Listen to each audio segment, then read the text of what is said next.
경외하는 것이 여호와를 경외하는 것이 지혜의 근본이요 지혜의 근본이요 거룩하신 자를 아는 것이 거룩하신 자를 아는 것이 명철이니라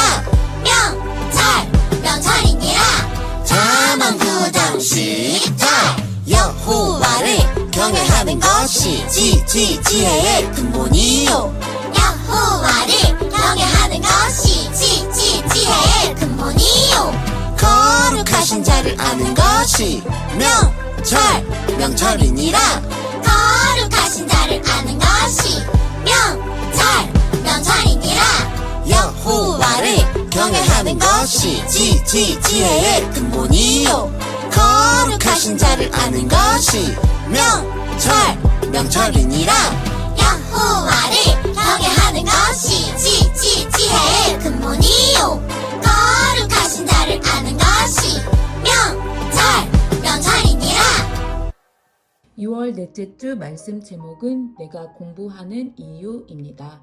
그럼 말씀 묵상 및 해설을 해드리겠습니다. 오늘 말씀은 잠언 9장 10절, 다니엘 1장 1절에서 21절 말씀입니다. 말씀이 길기 때문에 제가 영상에 말씀을 올려드리고 우리 선생님들께서는 잠시 영상을 멈추시고 말씀을 쭉 읽어보시면서 묵상해 주시기를 바랍니다. 남유다가 바벨론에게 멸망하고 포로로 끌려간 다음 귀환한 연대기를 보면 다음과 같습니다. 1차 포로, 2차 포로, 3차 포로, 1차 귀환, 2차 귀환, 3차 귀환. 다니엘은 바로 바벨론의 1차 포로로 끌려간 사람들 중 한 사람이었습니다. 바벨론의 왕 느부갓네살은 BC 607년 왕이 된 후 이집트 전쟁을 치르고 BC 605년 남유다 왕 여호아김 때 남유다의 수도 예루살렘을 포위하고 성전의 기물과 백성들 중 1차 포로로 왕족과 귀족을 포로로 데리고 갔습니다. 이후 BC 599년에 여호아김과 여호야긴 왕을 포로로 데려오면서 수많은 기술자들을 같이 데려왔고 2차 포로는 BC 597년으로 에스겔을 비롯한 사람들을 포로로 끌고 갔습니다. BC 587년에는 남유다가 완전히 멸망했고 BC 586년 3차 포로로 더 많은 포로들을 바벨론으로 데리고 끌고 갔습니다.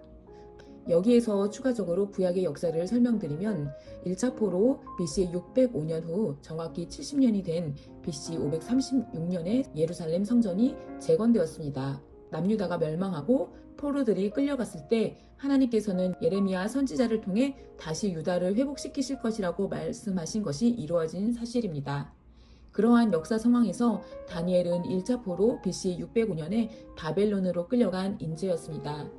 다니엘은 바벨론이 통치하던 BC 605년부터 바벨론 멸망 후 페르시아의 왕 고레스 왕 때까지 왕궁에서 왕의 신임을 받은 신하였는데 하나님을 경외하는 믿음과 지혜로 왕의 신임을 받는 자였습니다.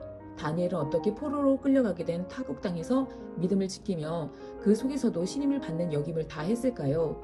오늘 다니엘서 1장 말씀을 중심으로 다니엘이 어떻게 살아왔고 그의 본받을 점이 무엇인지 함께 살펴보겠습니다. 바벨론의 왕 느부갓네살은 그들의 제국을 잘 다스리기 위해 전쟁 포로로 왕족과 귀족들을 끌고 갔습니다. 그리고 그 왕족과 귀족 중에서 똑똑하고 유능한 인재들을 선별해서 바벨론 학문을 가르쳤습니다. 그렇게 해서 왕궁으로 어쩔 수 없이 가게 된 소년들이 바로 다니엘과 세 친구 하나냐, 미사엘, 아사랴입니다. 다니엘 1장 4절 말씀에 흠이 없고 용모가 아름다우며 모든 지혜와 지식을 통달한 인재들을 뽑았다고 합니다. 그 똑똑한 소년들에게 바벨론 학문을 가르쳐서 바벨론 사람, 왕의 사람으로 만들려고 한 것입니다. 그래서 왕의 음식과 포도주를 마시게 하고 3년을 바벨론 학문과 문화를 가르치고 왕 앞에 나오도록 훈련했습니다. 그때 다니엘과 하나냐, 미사엘, 아사랴는 환관장에게 왕의 음식과 포도주를 먹지 않을 수 있도록 부탁을 합니다. 왜냐하면 왕의 음식은 바벨론 우상에게 바쳤던 고기와 포도주였기 때문입니다. 그것은 하나님의 율법, 뜻에 어긋나는 것으로 다니엘과 세 친구들은 그 음식으로 자신을 더럽히지 않겠노라 마음을 먹고 환관장에게 부탁을 합니다. 10일간 왕의 음식을 먹지 않고 우리를 살펴보아 여전히 건강한지 확인해 달라고, 그래도 여전히 괜찮다면 우리가 왕의 음식을 먹지 않게 해달라고 부탁을 합니다. 하나님의 율법대로 식생활을 한 다니엘과 세 친구들은 다른 인재들보다도 더 건강한 모습을 보이게 되어 환관장은 왕의 음식과 포도주를 먹지 않도록 인정해 주어 그들은 하나님의 말씀을 지킬 수 있었습니다. 하나님께서는 환관장이 다니엘과 세 친구들을 긍휼히 여기도록 마음을 이끌어 주었습니다. 다니엘과 세 친구들은 비록 바벨론의 포로로 끌려갔지만 변함없이 하나님의 백성다운 사람으로 살아가기로 결심하며 실천했습니다. 포로민이 되어 왕궁에 들어간다는 것은 어렵고 두려운 일이면서 또한 기회였을지 모릅니다. 살 얼음판 같이 조심해야 하는 왕궁이었지만 그 속에서 잘하면 권력을 얻게 되고 포로의 신분에서 좀 더 편안하고 안정된 인생으로 전환될 수 있지 않을까라는 생각을 할 수 있었겠지요. 그래서 왕궁에 발탁되어 들어간 다니엘과 세 친구들은 하나님의 방식을 저버리고 바벨론 왕궁에서 왕이 하라는 대로 바벨론의 문화와 바벨론의 방식을 선택하며 살았을지 모릅니다. 하지만 다니엘과 세 친구들은 그렇지 않았습니다. 희망이 없고 위기의 상황에서도 그들은 사람의 성공 방식, 사람의 방법으로 살아가려고 하지 않았습니다. 그럴수록 다시 하나님께 돌아갔습니다. 하나님의 말씀과 뜻대로 살아갔습니다. 그리고 다니엘과 세 친구들은 바벨론의 언어, 바벨론의 신화, 점성술, 바벨론의 우상에 관한 그들의 문화를 공부해야만 했습니다. 바벨론은 철저하게 똑똑하고 지혜로웠던 유다의 젊은 인재들에게 바벨론의 문화와 이성, 영혼까지 지배하려고 했었던 것입니다. 그것은 하나님과 반대되는 것을 가르치는 학문이었습니다. 이것에 대해서 다니엘과 친구들은 어떻게 했을까요? 하나님과 관련 없는 학문이니 아예 공부를 안 했을까요? 그렇지 않았습니다. 어찌되었던 그들은 바벨론의 학문을 열심히 공부했습니다. 중요한 것은 마음의 중심을 놓지 않으며 공부했습니다. 여호와를 경외하는 것이 지혜의 근본이요 거룩하신 자를 아는 것이 명철이니라. 잠언 9장 10절 말씀.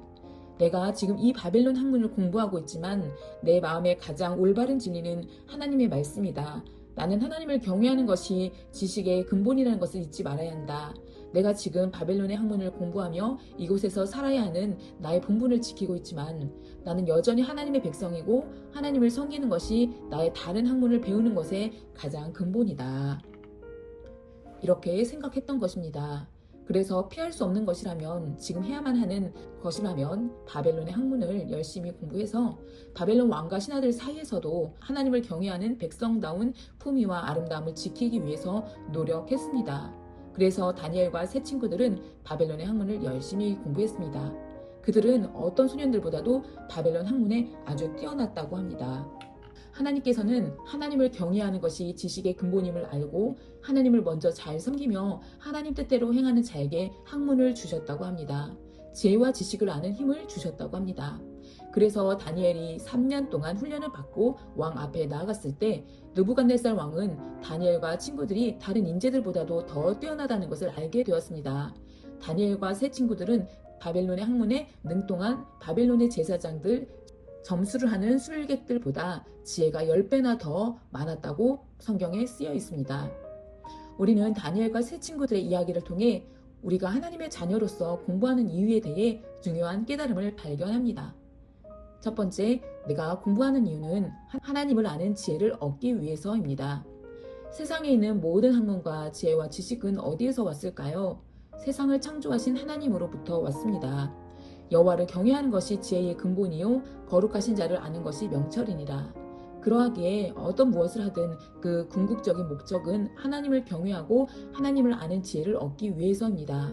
두 번째, 우리가 공부하는 이유는 하나님의 뜻을 이루는 사람으로 자라기 위해서입니다. 바벨론의 포로가 되어 바벨론을 위해서 하는 공부를 하는 환경 속에 살았지만 이를 통해서 다니엘과 세 친구는 하나님의 뜻을 이루는 사람으로 자라났습니다. 하나님께서는 바벨론의 학문을 공부하게 하시고 그것을 통하여서 하나님의 뜻을 이루는 도구로 사용하기 위해 준비시켰던 것입니다. 우리도 마찬가지로 내가 하는 모든 공부를 통해서 하나님의 뜻을 이루는 준비를 하고 있다는 것을 기억해야 합니다. 세 번째, 우리가 공부하는 이유는 이 세상에 선한 영향력을 끼치기 위해서입니다. 다니엘과 그 친구들은 포로된 자로 하나님을 경외하는 마음으로 왕궁에서도 열심히 공부했을 때 그들은 왕에게도 인정받는 지혜를 하나님께 받았습니다.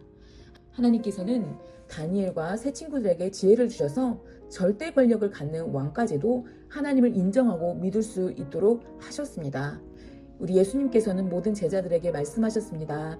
하나님을 사랑하고 내 이웃을 내 몸과 같이 사랑하라고 말입니다. 하나님의 백성들이 하는 공부는 나의 성공과 명예를 위한 것이 아닙니다. 하나님께서 주신 지혜와 달란트로 선한 영향력을 끼치고 하나님의 뜻을 이루는 사람이 되기 위해서 공부를 열심히 하며 배우고 성장하는 것입니다. 하나님을 잘 섬기고 경외하는 것을 먼저로 여기며 그런 마음을 기분에 두고 열심히 공부하며 나의 재량과 지식을 잘 쌓도록 합니다. 그리고 하나님의 뜻대로 이웃을 돕고 사랑하며 선한 뜻을 이루는 사람으로 영향력을 미칠 수 있어야겠습니다. 공부는 하나님의 지혜를 발견하는 통로이자 도구라는 사실을 기억하면 되겠습니다. 우리의 목적은 하나님을 경외하는 것, 공부는 그 경외하는 하나님의 지혜를 발견하고 뜻을 이루는 도구가 된다는 것을 기억하시길 바랍니다. 기도하겠습니다. 하나님, 저희와 또 우리 아이들은 공부하는 학생의 본분을 지니고 있습니다. 그런데 때로 공부를 왜 해야 하는지 궁극적인 이유와 목적을 알지 못한 채 억지로 공부를 할 때가 있습니다. 이제 오늘의 말씀을 기억하며 공부하는 목적은 하나님을 경외하고 아는 것임을 기억하게 하소서.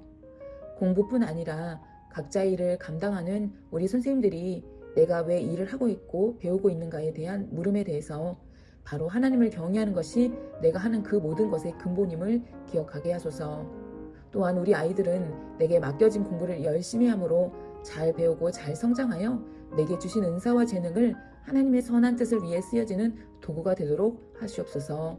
하나님의 선한 영향력을 미치기 위한 도구로 오늘도 열심히 배우고 성장하는 저희 모두가 되게 하소서. 예수님의 이름으로 기도드립니다. 아멘.